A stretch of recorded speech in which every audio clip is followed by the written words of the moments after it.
Please help me to reach 1,000 subscribers. The call came at 2:14 a.m. my time. I was standing on a balcony in a city that didn't know my name yet, watching the river split the dark in two. His name lit up my screen like a dare. I smiled before I answered.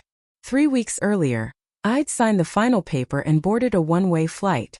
2 weeks after that, he married her. No pause. No shame. Just a white dress and borrowed vows.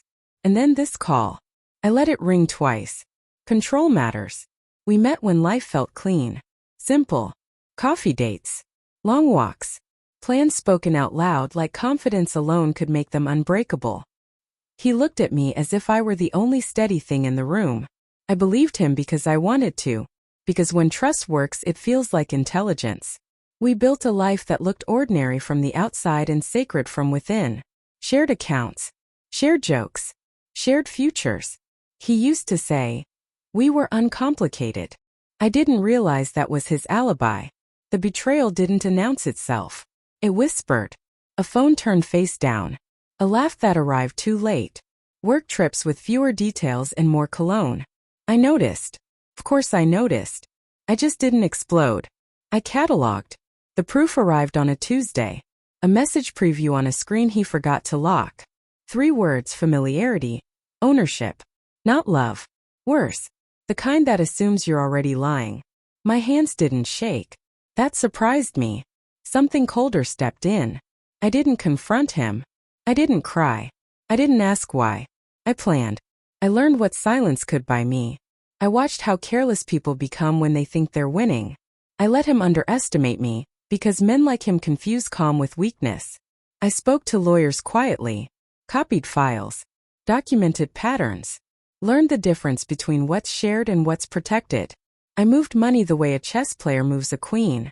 Slowly, legally, inevitably. When I finally told him I knew I already had an exit, the divorce was efficient. He was eager. Too eager. Guilt makes people generous with signatures. I packed light. Left the country before the ink dried. New address. New language. New rhythm. I didn't block his number. I wanted the option. Then came the wedding. I didn't attend, obviously, but I knew everything. People talk, especially when they think you've disappeared. They said it was lavish. Too lavish. Like a performance meant to convince the audience the ending was earned. And then someone, distant enough to be careless, leaned in at the reception and smiled. So brave of you, she said. Starting your marriage in a house your ex-wife paid off. They said his smile froze. That he laughed too loudly. Drank too fast. That something cracked behind his eyes. That's when he called me. I answered on the 4th ring. He didn't say my name, just breathed. I let him. Silence can be instructive. She told them, he finally said. I looked out at the river. Who? You know who. I did. And I knew what he was really asking. Whether I'd orchestrated it, whether I was still in control. I hadn't told a soul. I didn't need to. Truth escapes on its own when you leave the doors unlocked. I've moved on, I said. You should try it. He snapped. Accusations.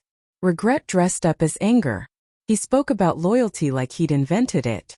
I waited. He didn't know yet, and that was the best part. He didn't know the house was already being sold. Didn't know the business account he depended on was mine by clause, not kindness. Didn't know the promotion he expected would stall once certain documents surfaced. Released quietly, legally, and on schedule. He thought the wedding was the finish line. It was the spotlight. By the time he understood, it was too late to stop anything without admitting everything. His new wife learned the truth the same way I had. Through patterns, whispers, and the way a man's confidence evaporates when he's no longer protected. I just want to understand, he said, smaller now. I almost laughed. Almost. You already do, I told him. You just don't like the math. There was a pause. Not love. Not remorse. Fear. I ended the call. I don't feel guilty. I feel accurate. I didn't destroy him. I removed the illusions he depended on. I let him live inside the consequences of his shortcuts. I gave him exactly the life he earned. Public, exposed, fragile. Out here my days are quiet. Intentional. Mine. Sometimes I think about that wedding. About a single sentence spoken without malice that did more damage than any scream ever could. Truth doesn't need revenge. It only needs timing. And I've never been better at it.